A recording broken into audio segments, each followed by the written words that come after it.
Radio Fréquence Méditerranée. Il est 19h. Le sport, avec un grand S, c'est sur Fréquence Méditerranée. 100% sport, c'est le rendez-vous des sportifs, mais pas que. Résultats locaux, nationaux et internationaux décryptés par les journalistes de Fréquence Méditerranée. Football, basket, tennis, Formule 1, cyclisme, rugby, tout le sport dans 100% sport. 100% sport. Analyse, débat, invités, une émission 100% interactive à suivre sur la FM, le DAB+, le web, nos applications smartphones Android et iPhone et en vidéo sur nos réseaux sociaux Facebook, Twitch et YouTube. 19h-20h, le sport avec un grand S, connecte-toi et rejoins-nous. 100% sport, la seule émission sportive mentonnaise. 100% sport, c'est tout de suite.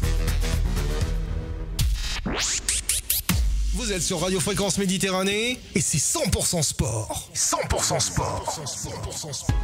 Allez, c'est parti. Bonsoir. Rebonsoir à tous pour ceux qui nous suivaient dans l'heure précédente. Et on retrouve bien sûr l'équipe du 100% sport avec notre petit nouveau. Maintenant, j'aime bien parce que maintenant il est là tous les lundis. Mais ce soir, c'est exceptionnel, c'est mardi. On va le présenter en premier. C'est Jean-Baptiste. Salut Jean-Baptiste, tu vas bien? Bonsoir à tous. Salut messieurs. On va l'appeler JB. C'est beaucoup plus facile, c'est plus court. Ah, et puis ça fait voilà. penser, ça fait penser à un truc. JB. Ouais, JB, ça le fait whisky. penser à l'alcool. Quand j'étais en boîte de nuit à l'époque, c'était terrible. Just Rennie and Brooks. C'est ça. JB qui est avec nous maintenant à toutes les émissions et ça fait plaisir de le retrouver. Sinon, on peut dire qu'on a notre spécialiste rugby. Ah bah oui. Maintenant, on peut dire qu'on en a un copain à Ben O'Keefe d'ailleurs. Oui. Ouais. Pourquoi? Il faut qu'on en parle tout de suite. Non. J'en ai toujours une sur Ben O'Keefe. Ah bah c'est une soirée d'éducation, on parlera que de lui. Hein. On fera une émission spéciale. Allez, le petit jeune, il nous vient de Nice. C'est notre petit stagiaire niçois. C'est Nathan. Ça va, Nathan? Comment on va, magnifique. Et voilà. Tu es une star depuis que tu as interviewé le membre de l'équipe de France, là, comme il s'appelle. Guy Stéphane. Ouais, t'es devenu une star des réseaux. Avec le spécialiste vélo, lui, c'est notre cher Pascal. Ça va, Pascal? Ouais, salut Jean-Luc, bonsoir à tous. Nous sommes prêts à table. Hein, comme et celui à table. La vraie star. Et celui qui me prépare le conducteur, comme tous les lundis et mardis exceptionnellement, c'est Thierry. Ça va, Thierry? Ça va. Mais heureusement d'ailleurs, moi j'ai failli venir hier soir. Du coup, j'ai pas vu le message de WhatsApp. Pour vous dire que JB est très assidu, il m'a téléphoné hier soir parce qu'il m'a envoyé un SMS, mais je répondais pas, mais j'entendais pas mon téléphone, il était pas à côté de moi. Il m'a téléphoné, effectivement, voilà, assidu, mon cher JB, bravo. Fait plaisir de retrouver des spécialistes sport. Mais écoute, je suis très content d'être là et j'avoue que ça m'amuse beaucoup de participer à. C'est un plaisir partagé. Mission sportive mentonnaise, on est les seuls à faire ça et c'est génial. Je sais pas si tu as remarqué quand même. On a un auditeur qui est tout le temps là et d'ailleurs lui il peut venir aussi. Fabrice. C'est pas un moment qu'on l'a pas vu. Voilà, ben écoute, il sait que quand il y a l'émission 100% sport, il a dû mettre un rappel. Il est ça. Là. Allez, on va découvrir ce soir. On va parler Formule 1, tennis, rugby, ski, basket et football. Football avec bien sûr un exploit. Mais on va démarrer tout de suite. Je vais chambouler ton conducteur, mon cher. Oui, fais comme tu veux. On va parler rugby. C'est toi le patron. Comme on a commencé à parler de Ben O'Keefe, on va parler rugby avec un raz-de-marée contre Fabien Galtier. Ouais, enfin, le titre était un petit peu racoleur. Ça peut racoleur. Il fallait une accroche. T'as raz-de-marée, mais c'est vrai qu'il est un petit peu bousculé parce qu'il a, comment dire, il a fait sa première interview officielle, on va dire. Après Coupe du Monde, jusqu'à chaud, il n'a pas trop voulu parler. Et comme effectivement le glaive reste un petit peu en travers de la gorge, j'en suis le premier exemple, mais je vais pas revenir là-dessus. On attendait quand même pas trop de langue de bois, etc. Et lui s'est réfugié derrière ce qu'ils appellent les datas, c'est-à-dire les statistiques qui ont été faites durant toute la Coupe du Monde et qui mettaient vraiment en valeur la performance pure des Français, qui n'était non négligeable, on est bien d'accord là-dessus. Mais en fait, quand même, les gens ont noté qu'on était sorti en quart de finale et que c'était un petit peu une honte par rapport à ce qu'on pouvait faire, même si les circonstances ont fait qu'on ne va pas revenir là-dessus. J'ai décidé d'être sage ce soir. Mais voilà, donc en fait, il y a eu pas mal d'anciens joueurs comme Cédric Emmons, les noms m'échappent un petit peu, mais enfin, il y en a pas mal qui l'ont un petit peu descendu, notamment parce qu'il avait aussi des photos avec sa femme quand il a été à la mer, enfin, qui ont été assez mal exploitées. En vacances, le mec. Oui, non, mais c'est des photos un petit peu olé, il faut dire aussi. Ouais. Donc ça a été quand même assez mal perçu et ils auraient préféré qu'ils fassent un petit peu comme ce que les gens attendaient, je pense, c'est-à-dire comme Dupont, de dire plutôt les choses plutôt que de dire oui, finalement on a été bien, on s'est quand même fait battre en quart de finale avec des conneries. Il n'a pas voulu vraiment reconnaître ses erreurs et donc champion du monde quand même.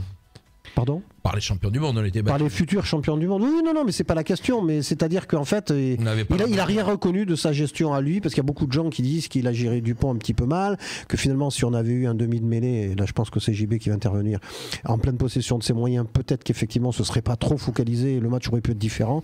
Enfin, ça, c'est une appréciation. Alors, pour si je peux me permettre, sur le quart de finale, je pense que le cas de Dupont, il est un peu secondaire. Oui. C'est pas à cause de Dupont que tu perds le match. Ah, certainement pas. Bon. Donc, même s'il était complètement cuit physiquement.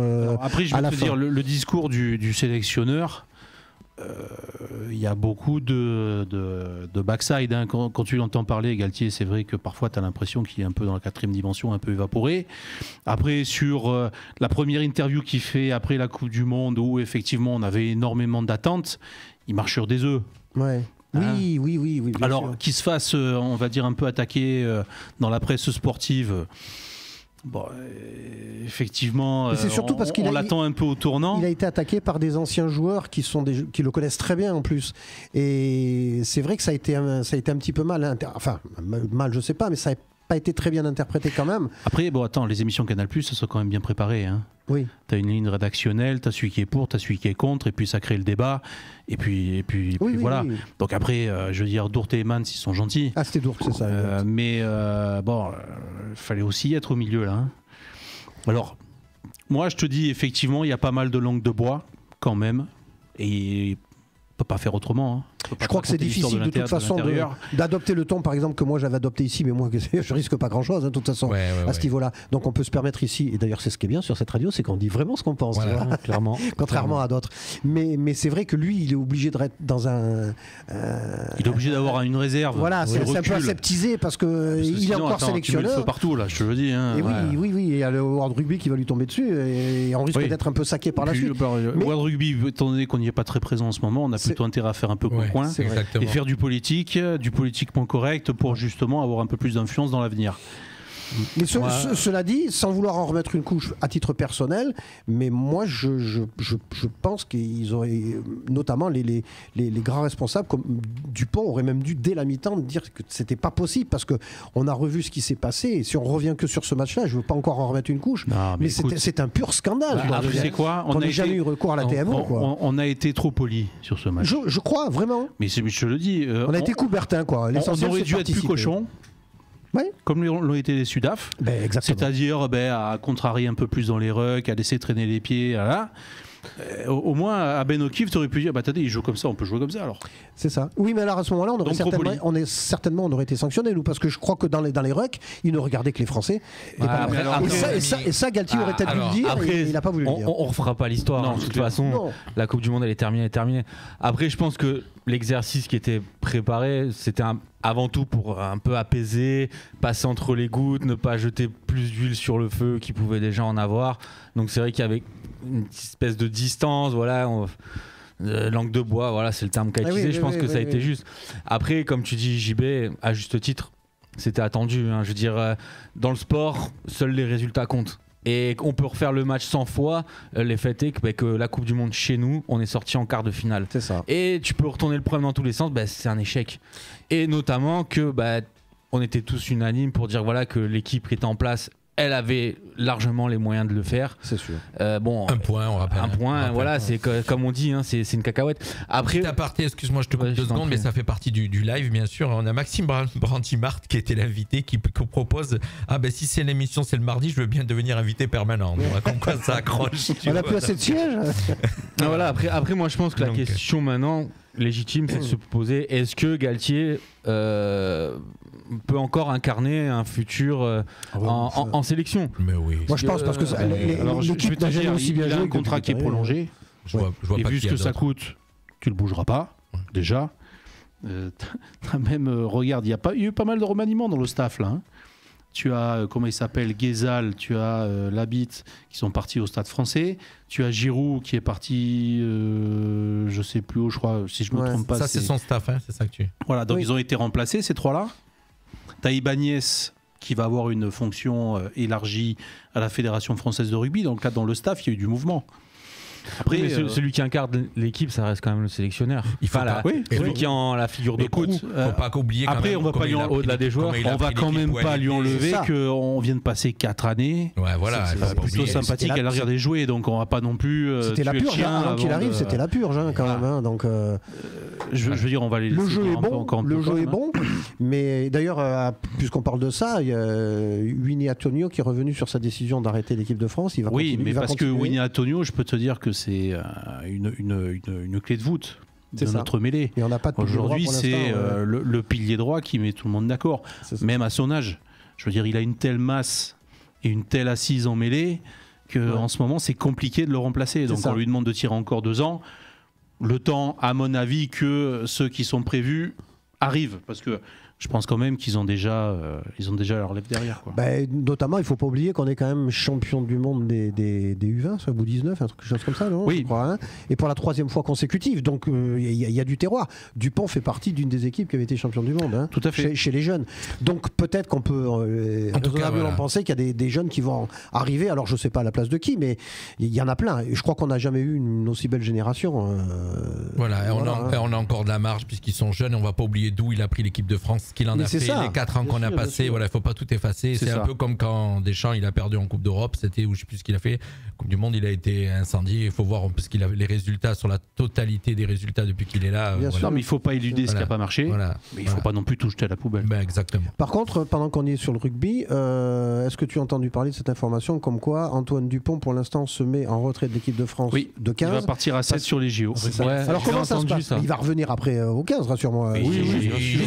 Du coup, il jouera pas les 6 nations. Ça le problème. Il va pas le faire parce que je crois que les stages de préparation sont exactement dans la période du tournoi. Il veut jouer le rugby, il veut faire les JO. Si tu regardes un peu de joueurs qui sont un peu iconiques dans le championnat de France aujourd'hui, qui sont Ntamak et Dupont, ce sont 2 joueurs qui ont un énorme potentiel, mais on sent aujourd'hui que voilà, ils ont eu une progression, ils sont sortis de Auch. Alors Ntamak non, il est sorti de Toulouse, mais Dupont de Auch, ils sont allés faire Ntamak, de toute façon il n'est jamais sorti de Toulouse puisque papa était à Toulouse, son frère était à Toulouse, moi à Toulouse. Mais Dupont il est parti à Castres, après il est venu à Toulouse, avec Gélon il commence à avoir fait un peu, pas le tour de la question, mais à connaître un peu tout ça. Mais comme Dupont, il a envie de goûter au JO, il a envie de goûter au 7, il a même des velléités à un moment donné vouloir partir au Japon. Ntamak, il a un peu des fourmis dans les jambes aussi. Ça, c'est des joueurs qui, dans les années qui arrivent, vont peut-être être appelés à aller découvrir un peu d'autres horizons, mais parce que ils en ont envie. Mais tu peux en un laps de temps très très limité, comme c'est le cas là. Mais ils vont aménager tout ça. Passer en 7, c'est faisable par rapport aux règles. Mais tu fais ce que tu veux. Non, mais justement, par rapport à ça, c'est la question que je voulais te poser. Justement par rapport au JO qui veut, alors je sais pas s'il va ou il veut faire c'est pas encore acté, la compétition au rugby à 7, et je pense que c'est une réunion en tripartie quoi, parce qu'il faut qu'il voit ça avec la sélection, avec le club. Déjà tu as le club qui a dit ok. D'accord. Le Stade Toulousain a dit ok. Ensuite ils vont aménager les choses entre le 15 et le 7. Il faut juste se dire que on change juste de jeu. T'as le 15 qui fonctionne d'une certaine manière et tu as le 7 qui fonctionne. Non, moi c'était même pas un problème de fonctionnement, c'était plus un problème entre fédération, club, tu vois, genre. Mais attends, c'est FFR. Je te prends un exemple. Non, mais tu vois, par exemple, au foot, je sais qu'il y a des clubs qui s'opposent à ce que les joueurs partent pour aller faire les JO. Voilà, alors. En basket aussi. Voilà, je dis pas que c'est le même chose, mais la convention entre la Fédération française de rugby et les clubs de la Ligue nationale de rugby vient d'être re-signée. Donc il y a de nouveau une convention, un partenariat entre les clubs et la fédération, avec mise à disposition des joueurs qui sont sélectionnables. Et les clubs après, aujourd'hui quand tu regardes les clubs du top 14, les mecs ils ont 2 effectifs et demi. Donc quand les sélectionnables sont pas là, c'est les autres qui jouent. Et inversement, tout ça est prévu et aménagé. Ce qu'on peut dire, c'est que vu que le championnat de France, t'as la moitié des équipes qui sont décimées, au final, il n'y a pas de gagnant, pas de perdant. Tout le monde joue à quasiment armes égales, au final.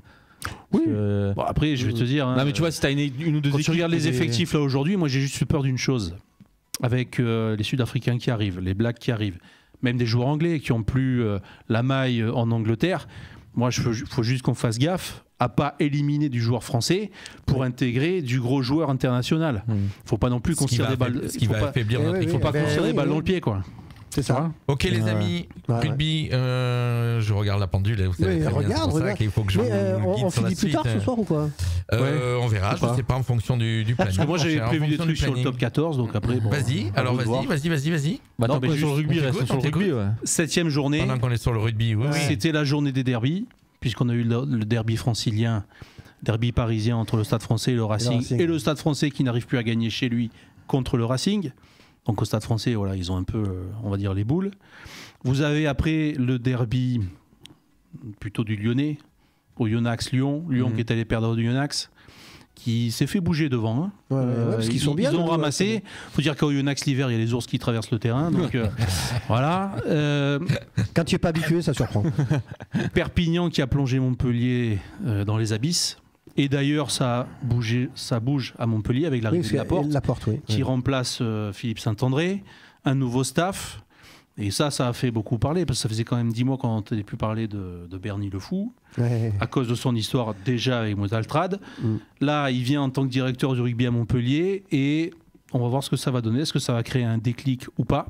Après, 2 super matchs, Clermont-Toulon, Toulon qui s'impose sur le fil, avec une très belle partie, avec du suspense. Toulon, ils reviennent bien quand même. Mais Toulon, tu vas voir, Toulon cette année, c'est pas mal. Il y a Jaminet qui va être transféré. Jaminet qui arrive également. Mais là, en cours de saison, je crois. Oui. Ça a été acté et tout. Et puis l'autre gros match, ça a été le Castres-Toulouse, avec un stade toulousain qui doit se réveiller, trop de fautes. Trop d'apathie, et les Castrés, eux, qui ont sorti, on va dire, les aiguilles, comme d'habitude chez eux, qui ont bougé devant. Est-ce qu'on peut dire que Castres a castré les Toulousains? Totalement. On peut le dire. Borderline, mais ça passe. Tu sais, quand tu parles de castration dans le rugby, quand tu parles de castration dans le rugby, ça va pas. Ça blague. Ça va pas. Non, voilà, sur le top 14, on a eu une très très belle journée. Après, avec des matchs un peu plus en dedans, mais bon, on a cité le principal, on va dire. Voilà. Et qu'est-ce que je voulais dire? Donc, qui avait gagné le championnat l'année dernière? Rappelle. C'est Toulouse. Le champion de France, c'est Toulouse. Alors qu'ils avaient eu quand même du mal. Là, ils ont été plus que secoués. Un éclair d'ailleurs, je crois que c'était, il me semble bien, le père Ntamak qui avait fait une énorme bourde à deux reprises, qui avait loupé une touche qui devait être à 5 mètres de la ligne. Il l'a complètement loupé. Ensuite, il a fait une mauvaise relance et tout. Et il a eu un coup de génie pour aller marquer un essai tout seul en traversant pratiquement les 3 quarts du terrain. Tu te rappelles de ça? C'était extraordinaire. Il fait gagner la finale alors qu'il se prenait la tête à 2 mains 5 minutes avant. Vous avez compris, chers amis, vous avez compris que chaque émission, vous aurez les résultats de rugby grâce à notre cher Jean-Baptiste qui nous a préparé ça. C'est bien, ça enrichit aussi le contenu. C'est bien pour ça qu'il est là. Il y en a certains avec des spécificités pures. Jean-Baptiste, lui, c'est le rugby. Le rugby. D'ailleurs, on le laisse dire, on ne le contrarie pas parce qu'on ne sait jamais comment ça peut finir. Oui, il a des copains qui sont assez costauds. Vous avez juste le temps de passer un jogging. C'est maintenant 100% sport.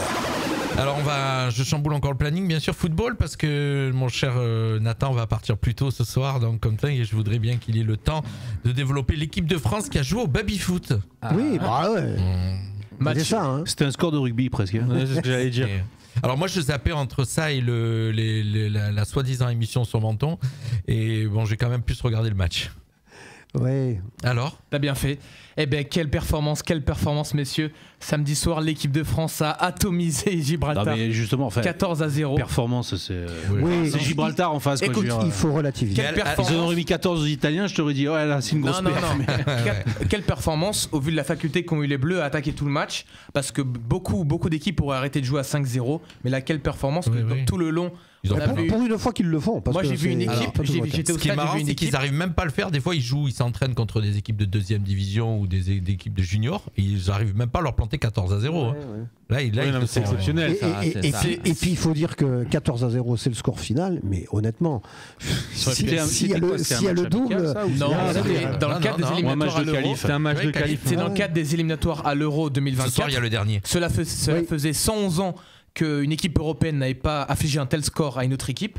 Donc vraiment, moi j'étais au stade, c'était exceptionnel à regarder. On a le record parce que c'était à Nice. On a le record d'Europe. Non, ça faisait 111 ans qu'on n'avait pas fait une telle performance. Et en plus, Oui, en fait, on a battu le record.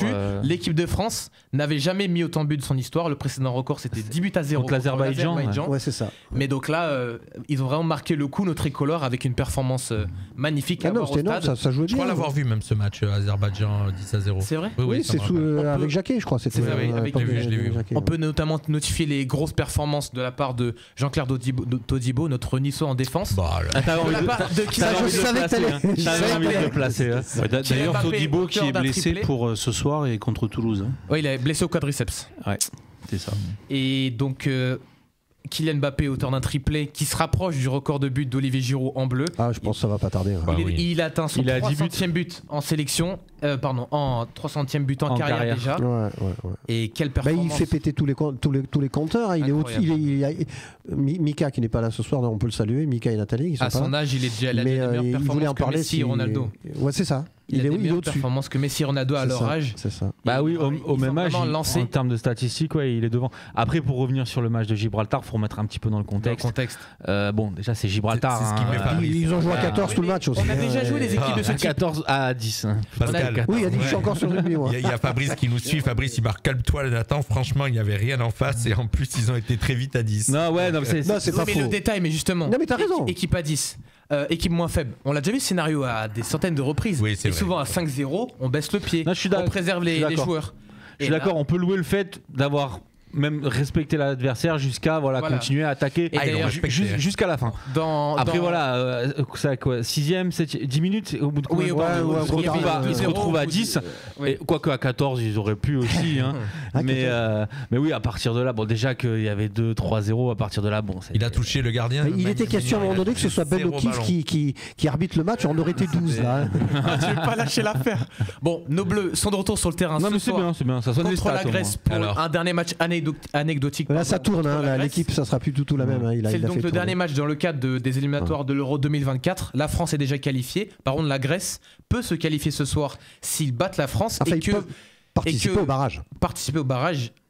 Si les Pays-Bas ne gagnent pas dans l'autre match, donc en gros, la Grèce risque de nous poser problème ce soir parce qu'ils vont être à 200%. Mais c'est un match anecdotique pour nous. C'est un bon test, je trouve, pour nous, parce que justement, Deschamps, il va être dans une logique où il va faire tourner. Donc je crois que, pas sûr, mais je crois que c'est Brice Samba qui va être le gardien. C'est ça, oui, tout à fait. Mbappé annoncé sur le banc, Kolo Muani va être en attaque. Oui, je crois qu'il y a Giroud, Thuram. Il me semble que Mbappé en tout cas sur le banc. Est là, que Kolo Muani sera. Thuram joue ce soir, je crois. Lilian, Kefren. Marcus. Marcus Thuram. Ah, ok. Marcus Thuram. Et peut-être que Kefren va entrer du coup. Ouais. Non mais donc bon, ça va être un bon test parce que justement comme tu dis, la Grèce, eux, ils ont encore quelque chose à jouer. Nous, on va être dans une rotation où c'est un petit peu. C'est là on va voir l'équipe bis si elle est. Voilà, exactement. Ça sera un bon test pour voir si la profondeur de banc qu'on peut avoir, est-ce qu'on est Asie aussi qui rentre, je crois, derrière. Il y a à peu près. Contre, vous vous rappelez, la dernière fois qu'on a fait comme ça, c'était la Coupe du Monde. Vous savez, on était déjà qualifiés. On avait joué la Tunisie en dernier match de la Coupe du Monde. Et on a perdu 1-0 sur le fil. Alors, qu'est-ce que vous en pensez du jeune Zaïre Warren Zaïre? C'est un prodige. Il s'est blessé prématurément après avoir inscrit son premier but en bleu. Et c'est le plus jeune joueur, le plus jeune buteur de l'histoire de l'équipe de France. Il a quel âge, lui? 17 ans. Il est plus jeune que moi de 2 ans. Un peu plus, 17 ans, 8 mois. Il est monumental parce qu'en plus, il intervient dans une partie du terrain où il faut un gros volume de jeu. Exactement, et il est costaud dans toutes les lignes. Il a une vision du jeu fantastique. Il parle pas beaucoup. Il dit rien, il fait son taf. Moi, j'adore ce genre de joueur parce que tu peux. Franchement, tu peux. Tu parlais souvent de Mbappé qui a eu. Bon, il faut dire qu'on lui en a tellement mis sur la tête à ce Mbappé qu'à un moment donné, il a dû penser qu'il était sur un nuage et qu'il pouvait tout faire puisqu'il a même le capitanat. Mais par contre, Zaïre Emery, je trouve qu'il est vraiment d'une ponctuation. Il est impeccable. Il joue bien au ballon. Il peut marquer quand il doit marquer. Il peut marquer. Il se projette bien de l'avant. Il a une vision du jeu. Lui, c'est une authentique vedette. Lui, franchement. Moi, outre le talent qu'il a, qui est réel, qui est phénoménal, parce qu'à 17 ans, faire ce qu'il fait, titulaire à Paris, en Ligue des Champions, et souvent c'est presque le meilleur joueur de l'équipe, surtout en Ligue des Champions, mais c'est surtout la maturité. À 17 ans, on a tous eu 17 ans, alors nous, peut-être on n'est pas la même génération, mais je suis plus proche de lui, tu vois. À 17 ans, on était des enfants, on est des gamins. C'est pas encore complètement fini au niveau intellectuel, c'est sûr. Non, mais ce que je veux dire, c'est que là, vraiment. Alors, je pense qu'il doit être très très bien entouré. Les amis. Pour avoir la stabilité qu'il a, je pense que l'entourage est très important. Mais voilà, faut vraiment louer la maturité. Il est au téléphone, il veut nous parler. On a une très bonne info. Non, mais on a Fabrice qui suit, qui nous donne des bonnes infos. Il marque pour info, les amis. Les 2 dernières fois où les Bleus avaient réalisé des qualifs en gagnant tous leurs matchs, c'était en 92 et 2004. Ils ont fait un Euro pas top. C'est vrai. Et je crois que même sur les 2 trucs, il y avait Platini qui était sélectionneur. Il avait gagné tous les matchs. Fabrice a raison sur un point. Voilà. C'est que j'aime pas le statut avec lequel on arrive à l'Euro. On arrive en tant qu'ultra favori. Et vous savez, c'est beaucoup. Là, ils ont un fardeau en fait sur les épaules. Ça fait 8 ans qu'on a le statut de favori. Et oui, non, mais là, on a un statut d'ultra favori. C'est pas pareil. Là, on est vraiment un niveau au-dessus des autres équipes. Mais à un moment donné, il faut s'assumer aussi. On va s'assumer. C'est sûr qu'on va s'assumer. Oui, mais le groupe qu'on avait, le fardeau, c'est un fardeau parfois. Cette pression qu'on a sur les épaules. Non, mais avoir à l'Euro. C'est contre la Suisse, par exemple, la Suisse sur le papier, on devait. Non, mais tu le refais 10 fois le match, tu le gagnes, il n'y a pas de souci. Largement s'imposer. Oui, d'autant plus qu'on était plus que bien engagé dedans. Moi, pour moi, en 2018, quand on gagne la Coupe du Monde, pour moi, on n'était pas favori. Outsider, mais pas favori. Mine de rien, la dernière Coupe du Monde, on a quand même réussi à aller en finale. C'est quand même. Moi, je parle plus de l'Euro 2020. On arrive en tant que justement ultra favori. Et on se fait sortir bêtement contre la Suisse. Et un match, ça reste un match. Il faut le jouer, il faut assumer son statut. Et puis voilà, c'est tout. Qu'est-ce que tu veux? Quand tu mènes 3-1, même si c'est contre la Suisse, tu relâches pas les trains, tu perds pas un ballon bidon en plein centre du terrain et qui a des conséquences terribles derrière. Merci Paul Pogba, qui était pourtant un très bon joueur. Après voilà, faut quand même relativiser parce que tu prends sur les 20 dernières années. On est la nation qui a quand même le plus performé. Et alors à l'époque, je suis d'accord, on n'aimait pas ce statut de favori, on aimait bien. On faisait un complexe. Voilà, complexe d'infériorité ou de supériorité, je sais pas dans quel sens il faut le dire, mais supériorité. Et je trouve justement que on l'a perdu maintenant. Je trouve on a vraiment franchi un cap. On a des jeunes qui sont à un niveau vachement haut. Parce que tu as été champion du monde, parce que tu as été champion d'Europe derrière. Tu as commencé à avoir des générations intéressantes. Et puis au fur et à mesure. Tu es toujours là, tu finis dans les derniers carrés. Donc voilà, le déclic, ça a été la Coupe du Monde 98, où on a eu tellement peur de la gagner. Au final, tu la gagnes et après, ça dérive tout le monde. Il faut dire aussi qu'on a énormément de joueurs qui sont exportés maintenant, qui jouent dans les plus grands clubs, donc qui ont déjà une approche différente de la compétition. Je pense que ça aide aussi. C'était pas trop le cas à l'époque de Platini, il y en avait très peu qui jouaient à l'extérieur. Et puis n'oubliez pas que depuis maintenant plus de 11 ans, je crois, je sais plus combien, on a la chatte à Dédé. Ouais, c'est un tout. Hein. T'as la chatte à Dédé, t'as les performances depuis 20 ans, enfin, allez, on va dire 10 ans, parce que t'as eu ce trou Domenech, enfin, c'était un peu compliqué, même si on a fait quand même une finale en 2006 aussi de Coupe du Monde. Qu'on aurait dû gagner. Mais voilà, enfin, t'as cette expérience-là, t'as un peu cette identité, voilà, maintenant t'es une équipe qui performe. En plus, par-dessus ça, t'as une génération incroyable. Même quand tu penses qu'il peut plus en avoir, il y en a encore, et on vient de parler de Warren Zaïre-Emery, c'est un cadeau. Ça arrive. Quand tu te dis que notre milieu de terrain pour les 10 prochaines années, c'est Tchouaméni, Kamavinga, Zaïre-Emery. Ils sont là pour un moment. Ouais, on est tranquille. Et on peut encore compter sur les Rabiot, des super milieux. Quoi. Oui, Rabiot est bien. Même le petit Fofana, dont je comprenais pas trop ce qu'il faisait là, mais il a fait quand même un bon match. Un bon match, bien sûr. Gibraltar, on l'attendra contre l'Allemagne et les autres, mais voilà. Mon cher Thierry, Giroud toujours là. Ben Giroud, je suis désolé, moi, on a eu Marcus Thuram qui a fait un match un petit peu particulier. Il a eu un accueil on l'a pas trop compris. Giroud, il rentre quoi? Il fait 20 minutes de jeu, il claque 2 buts. Thierry, je te coupe 2 secondes. La prochaine fois, tu me feras Giroud l'éternel comme effet d'annonce. Alors, pour me faire plaisir. Mais je peux lui dire Giroud à Milan, ils vont lui faire une statue. Il a tellement été critiqué, ce garçon. Faut pas oublier quand même qu'à l'époque de Benzema, il disait qu'il conduisait une Ferrari et lui il conduisait un karting, ce qui était heureusement qu'il l'a pris avec de l'humour, parce que moi j'aurais été à sa place, je l'aurais quand même très très mal pris quoi. Et à l'arrivée, je sais pas si c'est pas une Ferrari, mais enfin il est quand même meilleur buteur d'équipe de France. Il a passé sa carrière dans la doublure de Zlatan à Milan, quand il était à Arsenal, pareil, en équipe de France avec Benzema, avec tous les buteurs qu'il avait. Mais à chaque fois il arrive à performer. Milan, il a été une doublure lui. D'abord, la première saison à Milan, la première saison à Milan, il arrive au moment où Zlatan est là, mais il ne joue pas toujours. Giroud, sur l'année où ils sont champions, il est décisif, c'est lui qui marque les buts décisifs sur les gros matchs. C'est ça. Je peux te dire qu'à Milan, il le voit comme un ovni. Ah non, mais il est phénoménal. Je parle du fait qu'il est toujours douté. On doute toujours de ce joueur, mais à chaque fois, il répond sur le terrain. Il y a une donnée qui est importante aussi. C'est vrai, lui, pas un mot. On l'a plus ou moins abordé là, mais moi, je pense que c'est important, c'est que quand il était notamment, c'était à Chelsea ou non, à Arsenal, où c'est qu'il a fait les deux. Il était absolument pas titulaire, il jouait très peu. Il était même question que sa participation en équipe nationale soit remise en cause. Et à chaque fois, il performait. Il était bon. Donc je veux dire, ça c'est quand même parce que je veux dire, il n'avait pas le rythme qu'il doit avoir. Et il est tout le temps là. Lorsque Chelsea, quand il jouait avec Chelsea, il n'était pas titulaire indiscutable et pourtant il a un rôle clé dans la Ligue des Champions qui remporte en 2020. 3 buts, je crois. Recusé, il en marque 2 derrière valide. Contre Gibraltar, oui c'est ça. Je pense qu'il est quand même un peu sous-coté, moi. Non, mais de toute façon, en fait, moi j'adore Giroud, je suis fan de ce joueur. Retourné. L'abnégation, faut voir le parcours de ce joueur quand même, qui a débuté, à Tours, il venait de Tours. Je crois qu'il a joué à Grenoble. Enfin, c'était un joueur à la base qui est prédestiné à jouer en Ligue 2. Il a commencé à 27 ans. Et qui a éclos très très tard, parce que je crois que l'année où il est champion avec Montpellier, je crois qu'il a 25-26 ans, donc il est pas vieux, mais il a commencé où il y en a qui arrêtent. Voilà, non mais ce que je veux dire, c'est qu'il a pas ce statut de joueur, tu sais, voilà, le jeune prodige qui va exploser, etc. Non, ça prend du temps. Et toute sa carrière, il a fait que prouver. Le nombre de bouches que ce mec il a fermé, c'est impressionnant. Et moi, je trouve que quand on est attaquant comme lui, quand on est buteur comme lui, il y a un phénomène à prendre en compte. Enfin, je pense pas me tromper, c'est que pratiquement tous les buts qu'il met sont de beaux buts. C'est rarement des buts racons. Il fait des têtes terribles parce que de la tête il est très bon. Rappelez-vous les buts qu'il avait marqué contre la Suède, la reprise de volée instantanée dans la lucarne. Il met toujours des buts de dingue. Mais tu fais le bet, tu vas sur YouTube, tu regardes Best of Giroud, tu te régales. Ah c'est ça. Des ciseaux, des coups du scorpion. C'est le vrai attaquant. Et par exemple, il est même bon dans la cage. Il a des capacités de résilience et de travail inouïes parce que la majorité des buteurs à la Coupe du Monde de 2018, il met 0 but, il est champion du monde, il met 0 but. Il est très critiqué.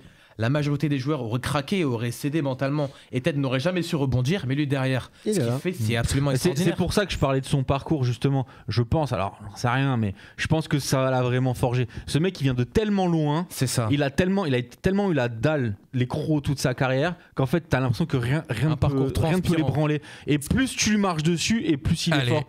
Tu vois. Et moi, je voulais juste finir là-dessus, et je suis vraiment très content. Alors peut-être je me trompe, mais j'ai l'impression que maintenant, justement.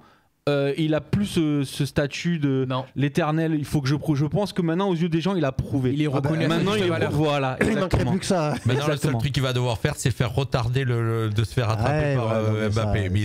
C'est malheureusement inéluctable. C'est inéluctable. Mais c'est une belle histoire. Voilà, allez, juste avant de clôturer, un petit pronostic pour ce soir, le foot. C'est pas facile. 1-0 Grèce. 1-0 pour la Grèce, tu dis toi. Match nul. Match nul. 2 partout. Ok. Moi. Vous voyez des buts? Mais on peut. Ouais, 2-2. Ouais, 2 partout, moi je vois. C'est compliqué parce qu'on va avoir une équipe qu'on n'a pas l'habitude de voir. Allez, bon, sans trop de conviction, je vais dire 2-1 pour la France. Allez, but de Giroud, moi aussi. Ce soir encore, à mon avis, il joue. Normalement, il était prévu pour être ensemble. Décidément, entre. JB, t'as donné ton pronom? Non. Mais attends, quand même, JB, un peu de respect. Je sais pas, je le voyais attendre. Non, mais ouais, c'est pas facile. Voilà. Mais vas-y, pour le plaisir. Allez, pour le plaisir, 2-1 pour la France. Voilà. Ouais. Ok, comme toi. Comme moi. On verra bien. Allez. 100% sport sur Fréquence Méditerranée. Allez, on n'a pas de résultats locaux. On n'avait pas de résultats. Mais on a encore des résultats de foot, non? Mais de foot. Il y a le Menton Basket Club qui allait gagner à Grenoble quand même. Ce week-end. Voilà, on va parler basket. Alors, voilà, c'est très bien. C'est parti. On parle basket avec la Roca Team, c'est Dr Jekyll et Mr Hyde. Là, t'aimes bien nous le mettre celui-là. Oui, parce que moi, je trouve que. Alors, en Euroleague, jusqu'à présent, ils étaient bien. Ils ont perdu. Et puis là, ils ont 2 chutes, notamment dans un match que j'ai vu, puisque celui à Madrid, j'y ai pas été. Je ne vais pas jusqu'à Madrid pour les voir quand même. Mais j'ai vu celui contre l'Anadolu Efes, l'équipe turque, qui était double champion il y a 2 ans d'achat, t'es là. Et en fait, on est tombé contre une équipe qui a fait un gros match. Et nous, sans faire un mauvais match, on n'a jamais réussi à en manger derrière. Moi, il me faut un petit peu peur. Monaco me fait peur. Autant en championnat, je pense que c'est justement Dr Jekyll, il n'y a pas de problème. Mais Mr Hyde en Euroleague, je pense que ça va être très dur. On va à Baskonia. Et là, alors là, il faut quand même le dire, parce que Baskonia, actuellement, il y a le meilleur joueur de l'équipe, c'est Shima Moneke, qui était à Monaco l'année dernière, qui ne trouvait pas sa place parce que l'entraîneur de l'équipe de Monaco ne le faisait pas jouer. Exactement comme ce qu'il fait avec Mam Jaïté, qu'il a été débauché de Bologne aujourd'hui. Il ne le faisait pas jouer. Le type part à Valence, enfin à Baskonia. Il le laisse faire ce qu'il veut. Le type marque des 3 points. Il est au rebond, il fait partout. C'est actuellement le 2e scoreur de l'Euroleague. Il est monstrueux.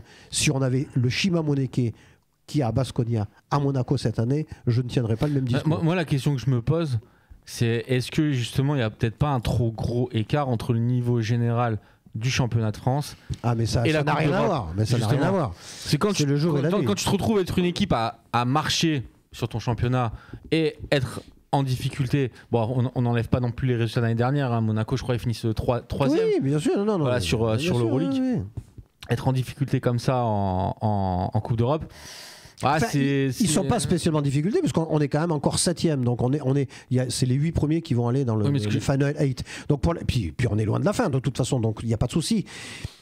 Moi, je les ai vus jouer en Euroleague, ils me font un petit peu peur. Parce qu'on a toujours. T'es pas serein non plus. J'ai vu ce dernier match, là où ils ont perdu. Contre Madrid, on se fait défoncer. On prend 35 points. Donc, je veux dire.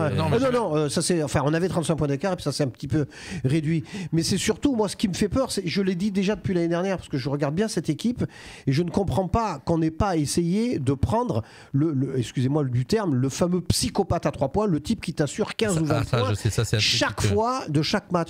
Parce que à Monaco, le souci. En Euroleague, moins en championnat, ça se voit. Mais dès qu'on a une carence au tir, c'est pas un joueur qui passe à côté, c'est toute l'équipe. Là, on a un Okobo. Il faut qu'il se méfie, lui. Parce que je ne sais pas qu'est-ce qui s'est passé avec ce joueur, mais depuis qu'il est revenu de la Coupe du Monde, c'est plus du tout le même. Donc il fait des bouts de match. Là encore, il nous fait un match où il a claqué 4 ou 5 points à peine. Okobo, c'est quand même un type qui mettait 15 points. J'ai regardé, c'est vrai, le nombre de tirs ratés de Mais c'est incroyable. Mike James, qui était magnifique depuis le début, est un petit peu dans le mou, mais il fallait s'y attendre. Donc finalement, Jordan Lloyd n'a pas joué l'autre jour, donc on a gagné contre Blois facilement, mais il a fallu que tout le monde se mette à l'aise. Encore Monteyunas, qui est pratiquement un des meilleurs marqueurs, John Brown qui se met à marquer des paniers, donc c'est bien.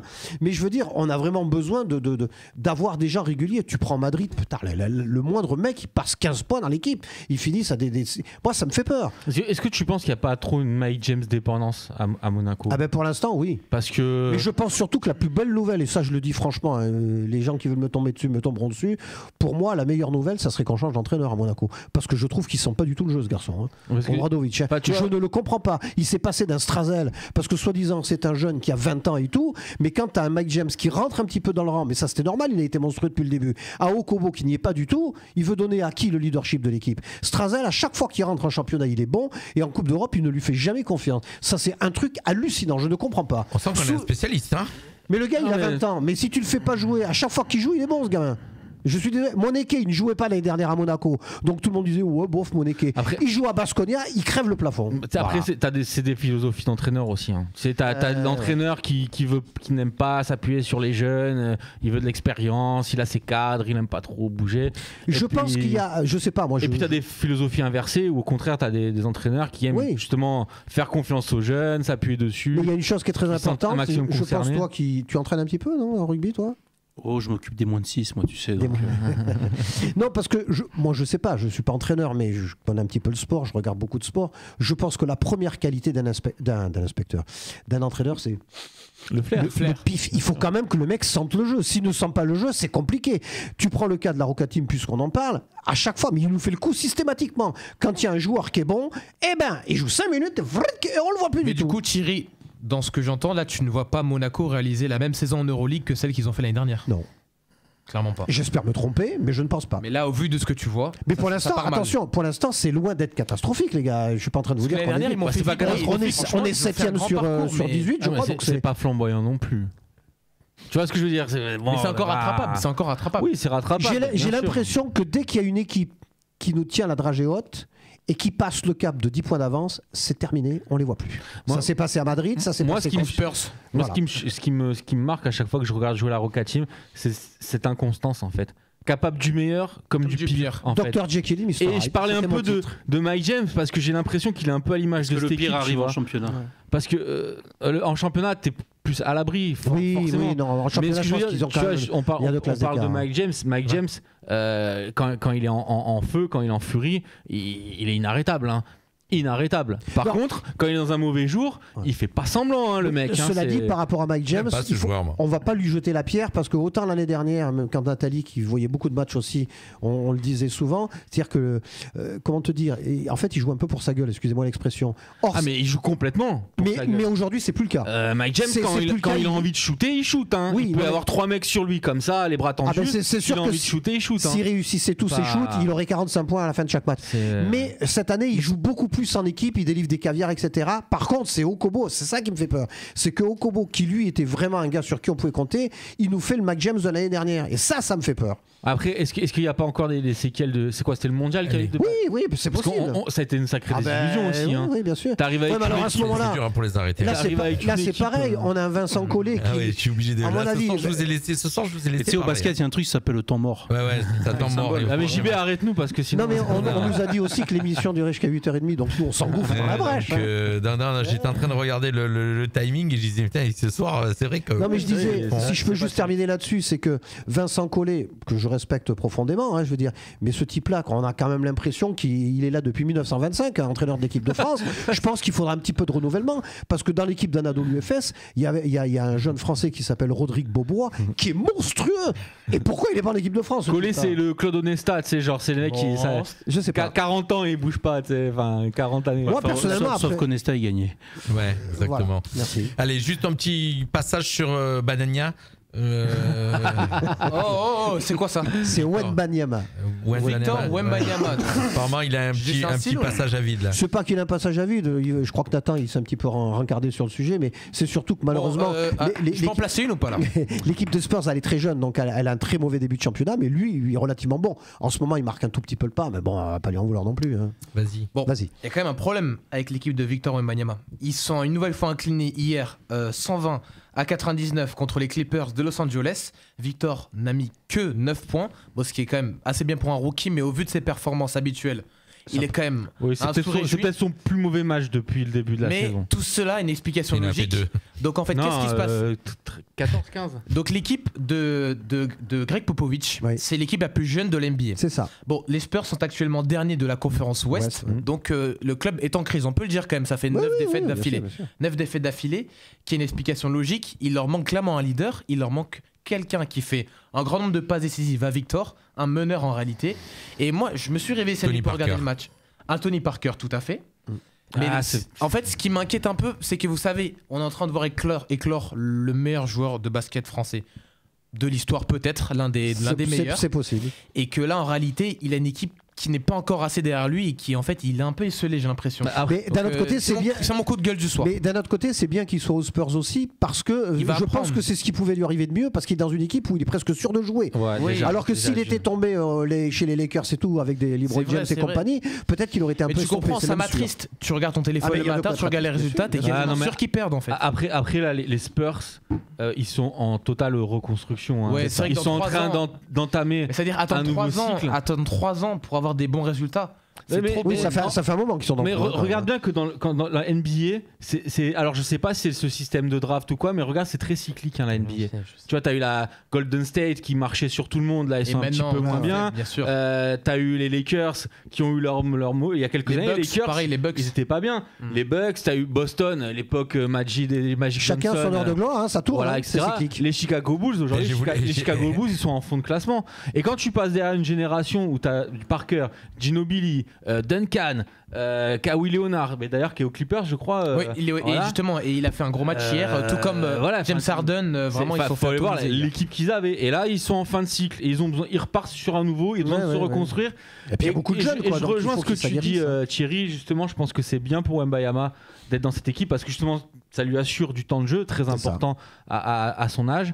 Et ça peut être aussi la figure de proue, voilà le symbole de ce renouveau. Si tant est qu'il y en ait un. En tout cas, on devine son mécontentement parce qu'hier il n'était pas encore en conférence de presse pour la première fois de la saison. Oui, mais attends, mais il faut qu'il reste à sa place aussi. C'est pas à lui de commencer à tirer à boulet rouge sur le mauvais début des Spurs et tout. Lui qui fasse son match, c'est déjà très bien. On sent que là c'est la crise, c'est le temps faible. Donc on espère qu'il ça fait 9 défaites d'affilée pour les Spurs. Ça fait tâche, c'est sûr. Et puis quand même. Et puis plus que les défaites, c'est surtout la faiblesse défensive. Mais moi je de regarde, cette équipe. en regardant les matchs, les résumés, il y a vraiment une dépendance à Victor qui est énorme. Oui, et puis défensivement, où c'est arrivé sur quelques matchs c'est la pire défense. que les Spurs ils mènent de 15-20 points. Et en un quart temps, ils se font remonter, tu vois. Vous savez, les gars, donc, on est quand même en train de dire que l'équipe des Spurs ne pourrait exister que si Wembanyama était à 40 points à chaque fois. C'est quand même dingue pour un rookie qui vient à peine d'arriver, qui est tout jeune. En tout cas, c'est la lumière dans l'ombre des Spurs, c'est lui en tout cas. On peut dire aussi que. Même si hier soir, il n'a pas fait son meilleur match, quand vous entendez mais depuis le début de la saison, il faut quand même lui rendre ce qu'il a fait. Il fait un très bon début de saison. Merci pour le basket. C'est dingue, il faut que j'ai du mal à vous couper. C'est incroyable, vous êtes tellement. Mais on est parti dans l'idée que ça dure 1h30, donc nous on se lâche. 100% sport sur Fréquence Méditerranée. On en fera peut-être pas 1h30 ce soir, mais Formule 1. Oui, Formule 1. Moi, si je peux juste me permettre, on était beaucoup la dernière fois. J'avoue, j'étais un petit peu en retrait. Là, t'es content. Donc là, je suis chaud, là, tu vois. Faut que j'ai vu que sur la Formule 1, là, il y a une plaque d'égout qui a détérioré des voitures sur les tours d'essai. Une voiture. En fait, il y a des spectateurs qui attaquent l'organisateur à Las Vegas. Alors l'organisation, c'était une catastrophe. Ouais. Alors déjà, c'est pas la première fois qu'ils font ce Grand Prix. Las Vegas, je crois que c'est la deuxième, il me semble. Mais Las Vegas, c'est un circuit donc urbain, donc en ville. Et en fait, pendant alors je crois que c'est la première phase séance de qualif. d'essai libre. La première séance d'essai libre. Le vendredi, ouais. T'as deux pilotes, donc t'as Carlos Sainz et je crois Esteban Ocon. C'est ça. En fait, par le phénomène d'aspiration, quand ils sont passés, la plaque d'égout en fait s'est relevée. À 300 km/h, ça aurait pu être mortel. C'est super dangereux. Alors heureusement, voilà, ça a été que des dégâts matériels. Ils ont été prendre des cours à Monaco depuis. Quand t'arrives à 350 km/h sur une plaque d'égout comme ça, c'est dans une. Mais tu sais, c'est sûr qu'à Monaco, je vais te dire un truc. Monaco, tu vas pas à 350 ma femme, quand elle descend de l'appartement pour aller prendre son train, tu sais, elle trace, elle marche vachement vite. Les plaques d'égout, elle se soulève. Sur son passage, les plaques d'égout se soulèvent. Moi, je vous le dis, je le vois de chez moi. Non, mais bon, on le prend la rigolade, bon, ça va, c'est pas. Mais c'est ce genre de phénomène de course. Mais voilà, le drame de Jules Bianchi nous rappelle bien à quel point c'est un sport où il faut vraiment faire gaffe, quoi. Tu parlais d'Ocon, il a fini 4ème d'ailleurs, il a fait une belle performance. Une belle Pierre course. Gasly 11ème, mais par contre Charles Leclerc 2ème avec une très belle course. Ouais. Toujours le même qui a gagné, non? Et le Hollandais volant, il est trop fort, il est trop fort. Et Verstappen. D'ailleurs, dans les titres, je l'avais dit. Victoire vite expédiée, un petit tour au casino, il a été. C'est ça, et c'était à Las Vegas. Il joue au casino, le mec, il est tranquille. C'est Verstappen cette année, c'est injouable. Il a 53 victoires en carrière. Il a égalé Vettel, et là, il se rapproche de Schumacher. Il a le record. Bon, alors, il y a beaucoup plus de Grands Prix cette saison que les saisons d'avant, enfin que sur le passé, mais il a le record de nombre de Grands Prix gagnés sur un an, sur une saison.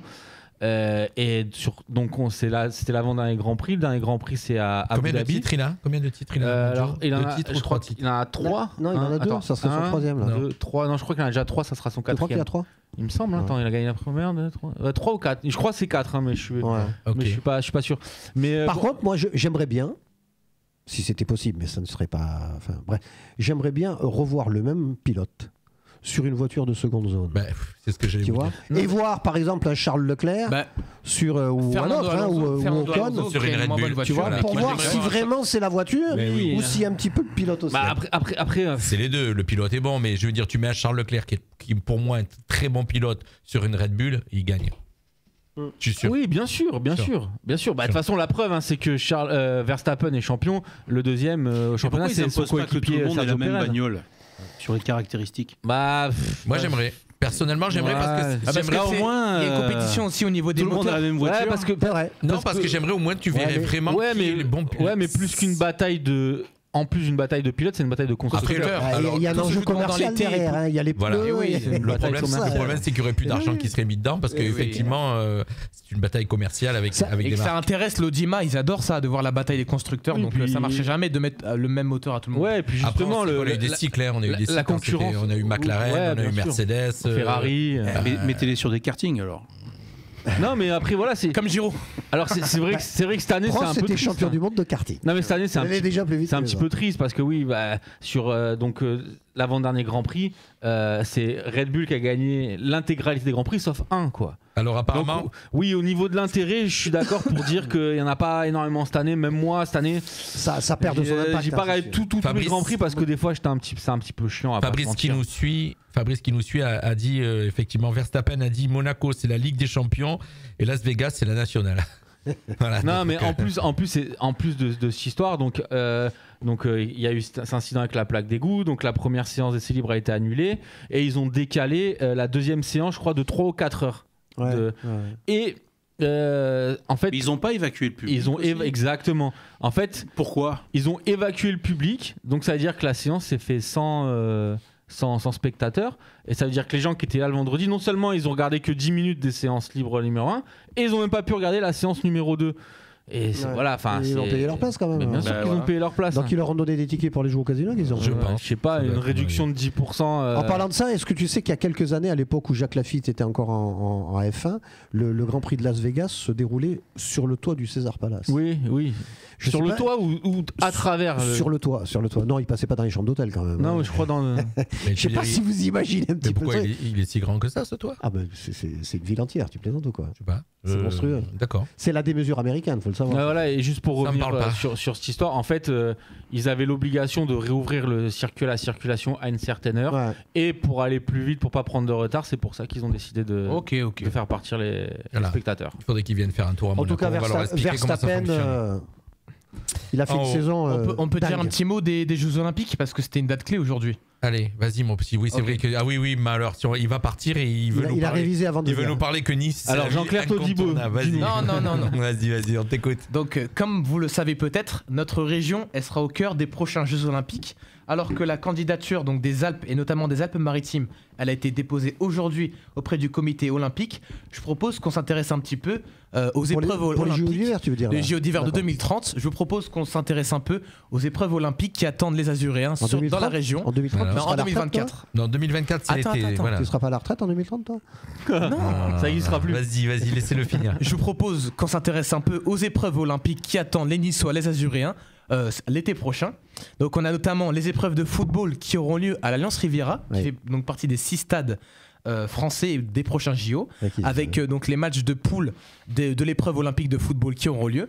On y verra peut-être les équipes de Hervé Renard et de Thierry Henry, ou dans lesquelles on pourrait voir notamment Kylian Mbappé chez les garçons. Donc il peut être sélectionnable. Et Griezmann. Il peut sélectionner 2 joueurs de l'équipe A.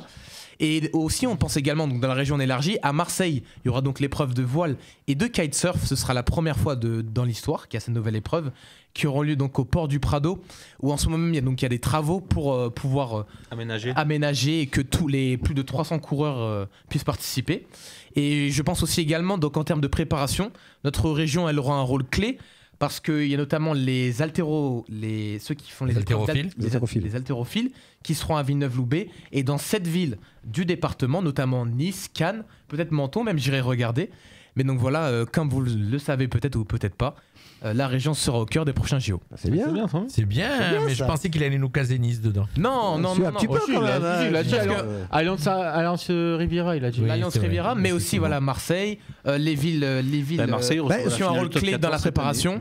Ce que tu as oublié de dire, 14 au Vélodrome. Ce que tu as oublié de dire aussi, c'est que le Stade de France sera réquisitionné pour les JO. Ce que tu as oublié de dire aussi, c'est qu'à Marseille, il y aura des épreuves de tir à la Kalachnikov aussi, à 50 mètres, 150 mètres et 500 mètres. Dans le stade ou en dehors? Partout, c'est open. Du coup, final top 14, je suppose à Marseille, tu vas y aller. Ah bah oui. Mais tu avais été à celle de Paris ou pas? Non. J'y suis déjà allé, mais là c'est une opportunité. Je préfère le Vélodrome au niveau rugby. Ouais, c'est vrai, je pense. Un petit mot juste. On gagne toujours d'ailleurs. On gagne toujours. Sur les places, parce que si vous êtes intéressé, les places c'est maintenant que ça se joue. Donc vous avez bien vu donc il y a un tirage au sort dès maintenant pour pouvoir essayer d'obtenir les places. Le résultat a lieu en décembre et après les places à l'unité elles ouvrent à partir de mai et les prix vont de 24 €. Bon, il y a un millier de billets qui ont été mis en vente à ce prix-là, a annoncé l'organisation. Je suis pas sûr que la majorité d'entre nous puisse avoir ces billets-là. Et après, les prix monteront jusqu'à 950 €. Oui, je veux regarder à la télé. Ça semble on va pas en parler, ça va être compliqué. Une petite info que j'ai eue, il viendra d'ailleurs nous le dire, c'est Jean-Claude Alarcon, donc adjoint à la mairie de Menton et qui est au sport, va pouvoir avoir des places pour pas mal de matchs à Nice. Donc il va venir les proposer, en tout cas il va venir en parler. Il va faire un partenariat avec les clubs sportifs. Il y avait déjà une grosse délégation mentonnaise là, exactement. Sur Nice-Gibraltar. C'était 77. Alors, j'ai pas tous les éléments parce qu'il m'en a parlé. J'ai pas tous les éléments. Lors d'une émission 100% sport. Oui, il va venir lors d'une émission 100% sport présenter un petit. D'ailleurs, si je peux me permettre, alors c'est pas un coup de gueule, mais je trouvais que pour aller voir un match contre Gibraltar, 50 € la place la moins chère. Je trouve ça quand même exagéré. Voilà, c'était les places. Et si je te donne les tarifs qui se sont pratiqués pendant la Coupe du Monde de rugby, perso, tu veux aller voir un match avec ton gamin, t'en as pour 300 boules. Je trouve ça scandaleux. Non, mais justement, ça, je dis Gibraltar, tu vois. Encore, parce que, à la rigueur, tu vas avoir un spectacle style de Mylène Farmer, tu peux comprendre, il y a une débauche de matériel derrière, mais là, le stade, il est déjà en place, c'est juste 2 équipes qui rentrent. Gibraltar, quoi. 50 € la moins chère. Hein. Et surtout que le stade était annoncé à guichet fermé, mais il n'était pas en réalité. Donc, Quid, ils auraient très bien pu faire baisser le prix des places. Et bon, moi, je l'ai eu à 35 €, mais c'est vrai que c'est quand même assez déloyal d'avoir un prix des places aussi cher. Pour un truc aussi beau que ce qu'est l'équipe de France, c'est quand même dommage que ce soit réservé à un public. C'est pas réservé à cet événement-là, mais bon, le football, c'est le sport du peuple, et en fait, si tu es en famille, t'en avais pour minimum 200 €, quoi. Donc c'est dommage. Ça vaut pas le coup. Allez. Vous êtes sur Radio Fréquence Méditerranée et c'est 100% sport. 100% Alors il y a Fabrice qui nous suit depuis le début. Alors à mon avis, je dois être au boulot, tranquille ou à la maison. J'aimerais bien savoir. Mais nous, Fabrice, si tu es au boulot ou à la maison pour nous suivre, voilà. Et puis Jean-Luc aussi de Sospel qui nous a rejoint. Il nous reste encore à parler de tennis avec dans la famille Djokovic. Je demande le roi Novak. Qu'est-ce que tu veux que je te dise d'autre?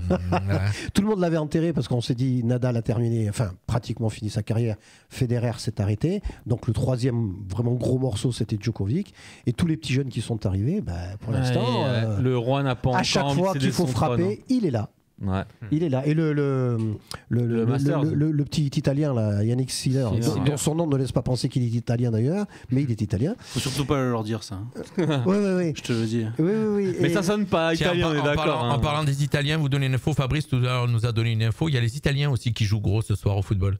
Mais ils se sont qualifiés. Ils ont fait match nul avec l'Ukraine. Ils ont fait 0-0 contre l'Ukraine. Et ils sont qualifiés. L'Ukraine a une action à la dernière minute avec Modric qui partait au but, avec une action très polémique. Il y aurait pu avoir carton rouge et il y aurait pu. Mais ils font les barrages ou ils sont qualifiés? Alors l'Ukraine est en barrage et l'Italie qualifiée du coup à l'Euro. Mais c'était très chaud hier. Allez, on revient. Attention à la. Oui, en tennis, oui, je disais le jeune Italien qui. Alors juste avant, il nous quitte, on lui dit au revoir et on lui donne rendez-vous dans 2 semaines à notre. On sera le lundi dans 2 semaines, mon petit. Voilà, notre stagiaire en journaliste qui vient de Nice, il faut l'applaudir, c'est pour ça qu'on le chambre un petit peu sur Nice. Oui. Et il repart tout de suite pour aller récupérer son train. Bonne soirée. Ciao. Oui, alors je disais troisième fois, allez, on repart. Donc tu par disais, rapport à Yannick Sinner, donc il faut dire qu'il est sur un nuage depuis quelques temps, il gagne tous ses matchs. Il avait d'ailleurs battu en poule de Masters Djokovic. Et il était persuadé qu'il pouvait arriver à l'accrocher, et puis il n'a pas existé. Hein. Il faut savoir quand même que la chanson qu'il écoutait en boucle depuis quelques semaines, c'est la chanson des Rolling Stones, Get Off My Cloud. Hein. Ça veut dire en gros, dégage de mon nuage. Donc il disait à tout le monde de dégager de son nuage, parce qu'il est tollé tous, un par un. Et ben Djokovic est arrivé, et Djokovic a dit, le nuage, il porte mon nom, mon petit bonhomme. Tombé sur le boss final. Hein. Voilà, donc il faut quand même le dire, 7e Master quand même. Hein. Il a gagné 40 Master Series. Quel âge? Il paraît qu'il lui Djokovic, manque 36 ans. 36 ou 37. Il lui manque un trophée pour être vraiment au top. Il lui manquerait le fameux Grand Chelem. C'est ça. Parce que si on regarde bien, pratiquement depuis qu'il est au top niveau, Djokovic, il a 3 Grands Chelems par an. Il a toujours gagné au moins un Grand Chelem. Ouais. Mais à 3 ou 4 reprises, il en a gagné 3. Ouais, maximum, cette année, il a gagné 3 Grands Chelems. Voilà. Et il n'a pas réussi à faire les 4 sur une année. Mais bon, surtout qu'il a réussi à gagner Roland Garros, qui est celui qui lui pose le plus de problèmes. Et manque de bol, je sais plus où c'est qu'il s'est planté. C'est l'US Open qu'il n'a pas gagné. C'est lequel qu'il a pas gagné? Wimbledon. Il a perdu en finale. Il a perdu contre Alcaraz. Il aurait fait le Grand Chelem. Ouais. Non, mais le gars est monstrueux. Il n'y a rien à dire. C'est franchement, autant Federer était pour moi un des joueurs qui avait le plus beau jeu de tennis. Vraiment, j'adorais de tous les côtés. Nadal, c'est un guerrier. Et Djokovic, on en parle moins parce que, il est bon dans toutes les lignes, mais il est un peu moins charismatique que les deux autres. Mais c'est quand même un énorme champion. Il est énormissime. C'est un travailleur hors pair. Énormissime. Travailleur hors pair. Tu ne trouves pas charismatique, toi? Pourtant, on le voit beau. Alors, outre le rugby, on le voit quand même pas mal sur différents sports. Alors, pas en tant que sportif, bien évidemment, mais comme spectateur, comme participant. Il est cool comme gars. Hein, Moi, je trouve qu'en termes de charisme, il a quand même. Après, il a quand même au niveau. Il a moins ce côté bankable, genre Nadal, c'était l'espagnol, tu sais, les cheveux longs, le beau gosse, le machin. Lui, il passe un petit peu plus. Il avait son archétype, en fait, tu vois. Federer, c'était la classe, l'élégance, etc. Djokovic, c'est un peu plus l'étiquette l'ouvrier, tu vois, qui excelle nulle part, mais qui est bon partout. Ouais, mais quelque part, il se prend pas au sérieux. Ah non, il est très humble. Il est très humble. De ce côté-là, il n'y a rien à dire. Alors, le parallèle, il est complètement décalé, mais tu vois, on parlait d'un Giroud qui, justement, a réussi à atteindre cette reconnaissance qu'il mérite. Justement, Djokovic il est en train de l'avoir. L'a acquise aussi cette reconnaissance parce qu'on peut dire ce qu'on veut. Il est devant les deux autres. Il est recordman du nombre de grands chelems. Bien sûr. Record. Nombre de semaines, c'est 400 semaines en tant que numéro 1 mondial. Ça va être dur d'aller les décrocher. Record. Le record. Enfin voilà, qui va arriver, j'en vois pas. Il y a plein de petits jeunes qui sont bons, mais voilà. Mais un Sinner, par rapport au profil, par exemple. Il est encore là. Mais tu regardes, il est super jeune. Oui. Il est déjà à un très bon niveau. Voilà, il va continuer à progresser. Il y a une relève. Est-ce qu'elle sera aussi emblématique que celle qu'il y avait là? C'est une question qu'il faut poser. Mais oui, après, tu as des Medvedev, du Tsitsipas. Oui, il y en a plein. Alcaraz, Rude et tout ça. Il y en a plein. Il y a une relève. Après, voilà, est-ce que ce sera mis en avant comme celle-là? C'est une question. Mais voilà. Comme on dit, dis-moi qui t'a battu, je te dirai qui tu es. Voilà, mine de rien, arriver à émerger comme ça, avec une bataille à 3 entre Nadal et Federer, franchement, c'est juste incroyable. Chapeau, bravo, monsieur Djokovic. Et on l'a pas assez, l'a pas assez prononcé, donc moi, je voulais mettre l'accent là-dessus parce que je trouve que c'est énorme. Parce que là, au Master, il était attendu au virage, il avait en plus perdu son premier match contre Sinner, c'était le premier match en poule. Mais dans les grands rendez-vous, il est toujours là. Et il arrive en finale, et puis il a gagné sans aucune discussion possible. Ça a été vite réglé. Et d'ailleurs, pour finir sur la petite partie tennis, je vois que tu l'as marqué en plus, Paul-Henri Mathieu, qui a été nommé capitaine de la sélectionneur, capitaine de l'équipe de France, donc masculine. On espère qu'il. Moi, j'aimais bien PH. J'aimais bien en tant que joueur, enfin en tant que tennisman. Après, on va pas non plus avoir trop d'espoir parce que la génération française qu'on a, par contre niveau tennis, elle est catastrophique. Même si dans cette semaine, il faut quand même. Il y a 3 joueurs qui ont gagné le tournoi. Bon, c'était pas le Master Series. ATP 250. Voilà, il y a eu Metz qui a été gagné par Hugo Humbert, qui est quand même 20e mondial, donc il n'est pas si loin que ça, le garçon. Ils n'ont pas de résultats, mais finalement, ils sont quand même bien classés. Sur l'ensemble des joueurs qui jouent, être 20e, je trouve ça très bien. Mais 20e mondial. Il y a Manarino qui a gagné Sofia, je crois. Et il y a Cédric Moutet, Corentin Moutet, pas Cédric Moutet. Corentin Moutet qui a gagné. Sans vouloir être dénigrant, c'est pas avec Manarino et Humbert que tu vas perfer en. On a du mal, de toute façon, en France. Allez, les amis, on termine avec le ski. On a dépassé un petit peu. Voilà, le ski, parce qu'il n'y a pas grand-chose à dire. Vous êtes sur Radio Fréquence Méditerranée et c'est 100% sport. 100% sport. Tu nous as marqué comme au théâtre, les 3 coups ont retenti. Ben oui, ça y est, c'est parti. C'est parti. La neige est tombée, bing boum. Il était en Autriche à Gurgel. C'est Google qui avait organisé. Mais avec l'accent autrichien. Gurgel. Et d'ailleurs, les Autrichiens, quand ils sont chez eux, tu sais, c'est pas comme la France en quart de finale de la Coupe du Monde de rugby. Pourquoi tu remues le couteau dans la plaie? Parce qu'ils ont fait 3 podiums. Premier, deuxième, troisième, bing. Ouais, mais eux, ils n'ont pas Benokif. Non, Benokif n'était pas là. Alors, je sais pas il paraît qu'il a essayé de rentrer dans les gens qui allaient noter les trucs, mais bon, il n'a pas dû. Est-ce que tu veux que j'essaye de l'inviter dans nos émissions? Ah, mais fais-le venir, je vais le déglinguer en direct. Non, mais là, je crois que tu seras là, JB. Tu seras à mes côtés. Je serai là pour te retenir. Non, mais parce que là, ce type a été scandaleux. Il faut le savoir. Ce type a été scandaleux. On va clôturer l'émission avec ça, il est trop fort. Il a été scandaleux. Le Français Clément Noël, qui était 2e à l'issue de la première manche, a fini 12e. Bon, ça, c'est toujours un petit peu la France. Fait une super première manche et une deuxième manche. Bon, au moins, on peut quand même féliciter d'avoir du ski sur de la vraie neige et pas de l'artificiel, quoi. Ça, c'est bien. Ouais. Et Clément Noël, quand même, qui est le champion olympique sortant du slalom. Donc, sachant qu'on a bientôt. On est toujours bon aux Jeux Olympiques, nous. Oui. Qui c'est qui va avoir? Il paraît que l'Arabie Saoudite va avoir les Jeux Olympiques. C'est possible. Jeux Olympiques de quoi? D'hiver. Ah bon? Comme quand c'était en Chine. La dernière, les Jeux Olympiques d'hiver. Oui, c'est ça. De la neige artificielle. Ils ont skié sur de la neige artificielle. Non, mais et là, ils vont faire des compétitions. Non, mais ils vont faire de la piste indoor. Oui, c'est ça. Je te dis pas pour faire. Oui, le pognon. Dis-moi combien tu me donnes. Bien sûr. Je te dis pas la taille de la piste indoor. Je sais pas combien ils vont faire. Respectez-vous un peu les organisateurs. Je veux bien que vous preniez des chèques sous la table, mais à un moment ça se voit quand même. En tout cas, c'est comme ça. Et fais attention parce que sous la table il y a Ben O'Keefe pour prendre des chèques. Les amis, on se retrouve dans 2 semaines. Donc ça sera le lundi, le retour le lundi bien sûr, avec notre spécialiste rugby comme d'habitude. JB, il sera avec nous de retour. Voilà, donc c'est bien. Il amènera sa petite bouteille. Voilà. Et tu verras verras ce que je t'amènerai. Ouais. Peut-être Fabrice qui sera avec nous. Et j'ai eu un petit message en début d'émission de Maxime Brandimart aussi. Pascal, toi aussi, bien sûr. Ça les démange de s'installer ici à demeure. Écoute, il va falloir agrandir ou faire en public. D'ailleurs, par rapport à ça, je sais pas si tu remarques, mais la première fois qu'il est venu, JB, il était resté debout à côté de la porte. La deuxième fois, il était assis derrière ce micro. Maintenant, il est à mes côtés. Il va bientôt finir à ta place. Jean-Luc, t'as du souci à te faire. Méfie-toi. Il faut déjà savoir faire marcher tout ça. Voilà, exactement. Merci à tous, les amis. Et on se le retour de la musique. Bien sûr, je vous rappelle qu'à 21h, ça sera Fan de Funk. Et à 22h, Funk Night Fever, comme tous les soirs sur Radio Fréquence Méridien. C'est du funk. Ouais, voilà. Donc, c'est le style musical à partir de 21h. Et puis, nous, on se retrouve demain soir avec les clips du mercredi à 18h. Et on aura les sourires et mélodies à 19h. Voilà. Bien. Merci à tous. Bye bye. Bye. Bonne soirée. Ciao. Radio Fréquence Méditerranée. www.fmradio.fr